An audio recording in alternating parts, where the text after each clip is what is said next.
ঈদের দ্বিতীয় দিন কি কি রান্না করতে হলো আমার কানে এসেছিল যে দুপুরে আমার বাসায় মেহমান আসবে, সেই জন্য কি কি রান্না করতে হয়েছিল। হ্যালো ভিউয়ার্স, আসসালামু আলাইকুম। সবাই কেমন আছেন? আশা করছি ভালো আছেন। আমি আল্লাহর রহমতে ভালো আছি। এই যে সকালবেলা নিজে নাস্তা খেয়ে নিলাম এবং বাচ্চাদের নাস্তা খাইয়ে পরবর্তীতে আবার বাচ্চাদের জন্য ডিম সিদ্ধ করে নিলাম। বাচ্চারা বলতেছিল ডিম সিদ্ধ খাবে। আর এদিকে কিন্তু রান্না বান্না তরজম চলছে। আজকে রান্না করব গরু মাংস আর লতা দিয়ে শুটকি দিয়ে কারি করব, আর পাতাকপি ভাজি করব। আর আপনাদের সাথে কথা বলতে বলতে আমি কিন্তু মাংসগুলোকে আগে থেকেই ভালোভাবে ধুয়ে পানি ঝরিয়ে রেখেছিলাম। আর এখানে পরিমাণ মতো সব মশলা দিয়ে দিলাম। তার মধ্যে ছিল হলুদ, মরিচ, আদা, রসুন, পেঁয়াজ কুচি, এই যে গরম মশলা, এরপরে দিয়ে দিব লবণ পরিমাণ মতো। তারপরে দিয়ে দিব জিরা গুঁড়ো, আড়াই চামচ বা 3 চামচের মতো। তারপরে দিয়ে দিব ধনিয়া গুঁড়ো 2 চামচ। এরপরে ব্যবহার করে দেব সরিষার তেল, যেহেতু আপনারা আগে থেকে জেনে থাকেন যে আমি সরিষার তেল ইউজ করে থাকি রান্নায়। তো এগুলো মশলাগুলোকে ভালোভাবে মেখে এই যে দেখুন মোটামুটি ম্যারিনেট করে নিয়েছি। তারপর আমি এটা চুলায় বসিয়ে দেব। আমার রান্নাবান্নাগুলো একটু তাড়াহুড়া করেই করা লাগে, যেহেতু আমার হাতে সময় কম থাকে। তো আর অন্য চুলায় তেল গরম করে নিয়েছি। তার মধ্যে চাপা শুটকিটাকে দিয়ে একটু ভেজে নেব, যাতে এগুলা কাটা শক্ত না থাকে, খাওয়ার সময় যাতে কাটাগুলো মুখে না লাগে। তো এই দেখুন চাপা শুটকিগুলোকে কিন্তু আমি ভালোভাবে ভেজে নিয়েছি।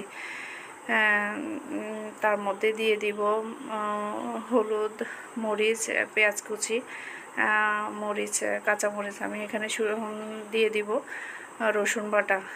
আর এখানে রসুনের পরিমাণটা একটু আমি বেশি ব্যবহার করব, যে কারণে সেটা হচ্ছে যেহেতু লতা রান্না করব, লতা যাতে গাল না চুলকায়।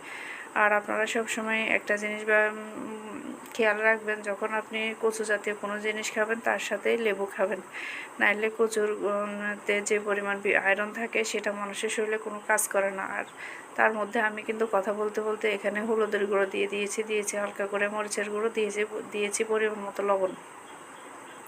এরপর আমি পাশে চুলা মাংসগুলোকে একটু উলট পালট করে নেড়ে দিচ্ছি। তার মধ্যেই এপাশে মশলাটা আমার কষানো হয়ে গেছে। দেখুন ধোয়ার জন্য কিছু দেখা যাচ্ছেও না, তার মাঝে আমি একটু পানি ব্যবহার করে নিয়েছি। মশলাটা ভালোভাবে কষিয়ে নেব। আর তারে এই যে দেখুন আমার অনেকটাই মশলা কষানো হয়ে গেছে। এর মধ্যে আমি বেছে ধুয়ে রাখা, পানি ঝরিয়ে রাখা লতাটা দিয়ে দিলাম। অনেকেই আগে লতাটা সিদ্ধ করে নেয়, তবে আমি এটা করি না। আমি কাঁচাই লতাটা দিয়ে মশলার সাথে ভালোভাবে মিশিয়ে দিয়ে কষিয়ে নিই। যে মশলার সাথে ভালোভাবে মিশিয়ে দিয়ে আমি লতাটাকে কষিয়ে নিব। আর আর এই যে দেখুন আমি মশলার সাথে ভালোভাবে লতাটা কষিয়ে নিয়েছি। আর এই যে দেখুন এখানে গরু মাংসটাকে বারবার করে নেড়ে চেড়ে দিচ্ছি ভালোভাবে কষানোর জন্য। তো এদিকে খালা হেল্পিং হ্যান্ডকে বলেছিলাম যে একটা বাঁধাকপি কেটে দেন, বাঁধাকপি ভাজি করব।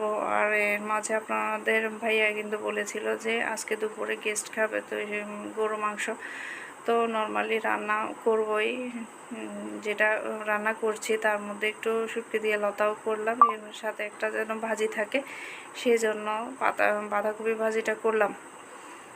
তো রান্নাবান্না যখন আমার প্রায় শেষের দিকে ছিল, তখন আমার মনটা খুব খারাপ হয়ে গেছিলো যে এই কথা শুনে যে গেস্ট দুপুরে খাবে না। তো যাই হোক, এদিকে আমার কিন্তু ক্ষুধা লেগেছে, আমি এরই মাঝে একটু সেমাই খেয়ে নিয়েছি।